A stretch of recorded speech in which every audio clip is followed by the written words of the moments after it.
to International Women in History Day. So if you're watching live today, I want to celebrate with all of you women out there around the world this amazing day to celebrate you and the influence you have around the world. My name is Jenny, and I'm the host of the Essence of Tea podcast. And today I want to share with you one particular woman's story that has transformed the way that we see tea today.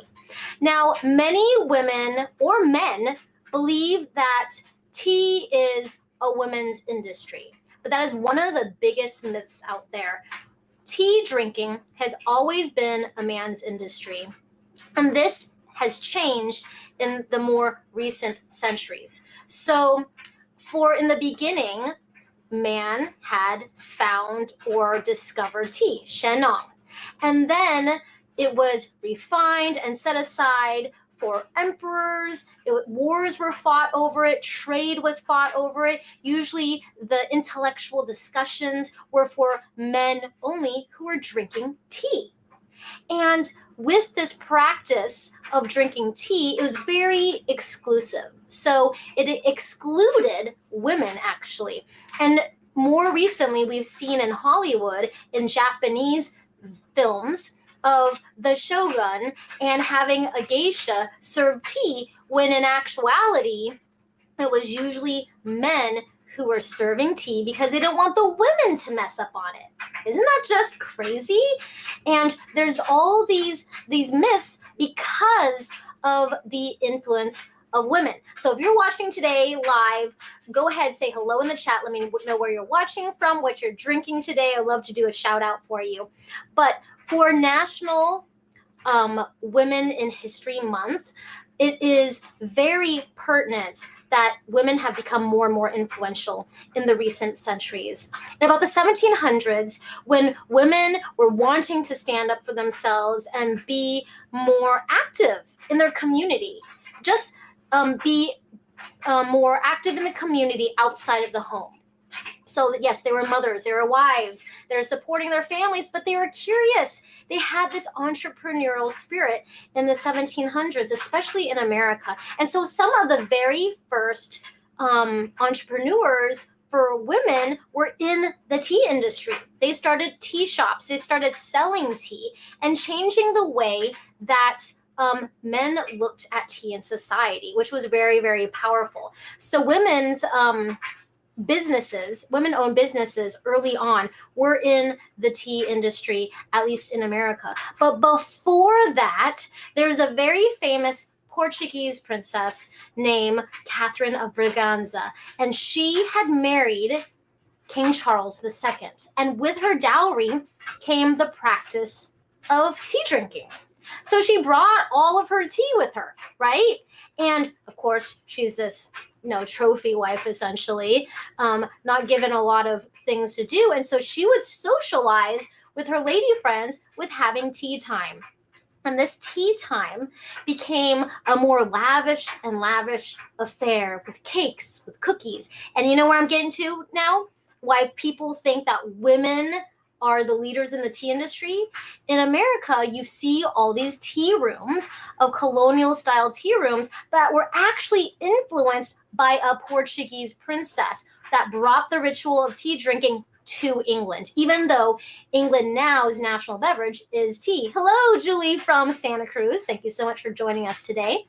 And so with her time spending having these wonderful tea parties is what we know of now, with these 3-tiered trays and these scones and creams and all these different things of afternoon tea or high tea. Essentially, these tea parties were invented by a bored, wonderful Portuguese princess that had married into royalty into England. And so you can thank Catherine of Braganza for influencing our society in a wonderful way of bringing women together and men together, but now changing the perspective of how tea thousands of years ago was a men's industry into influencing and positively influencing these women in the 1700s who started selling tea and started being tea shop owners and trying to encourage and incorporate the men that they knew in their lives. And now we know of tea as a very communal thing. Whether it's going to be a tea party or a tea ceremony, women have always influenced it in a way that brought people together that was very powerful, because we had to go the other way. We had to incorporate and encourage men that it's not too feminine. So if you can today, raise a cuppa for Catherine of Braganza, a very famous, internationally known woman who influenced us in the tea industry. Now, if you want to learn more about tea, tea's health benefits, the history of tea, and so much more, I want to offer you a free copy of my ebook. My book is called The Essence of Tea, The Transformational Journey of a Tea Connoisseur, and you can get an actual digital copy of my book for free. It was a bestseller on Amazon. You can go to Amazon and pay full price if you want. It's $14.99.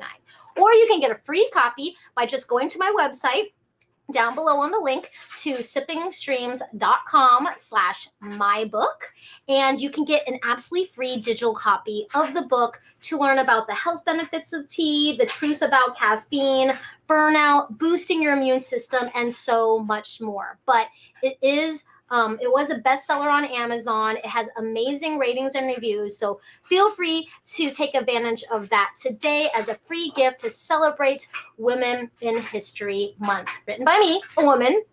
So for those of you who have any questions and want to see other amazing comments, issues, and episodes of our Essence of Tea in the future, please comment below. Please send me an email at any time to hello@sippingstreams.com. I want to see what you're curious about. I want to see what you want to learn about in tea. And I know a lot of you have questions and comments about health benefits, cancer, and so much more. If you are watching this on YouTube, please hit the subscribe so you don't miss an episode. On our YouTube channel, we have over 400 videos on tea alone. So you can go there and have this wide open tea encyclopedia. But if there's a question that you have that you want me to answer, I would love to answer that for you. So please either comment on this or write me an email to hello@sippingstreams.com, and I'll see you again on the next episode on the Essence of Tea podcast.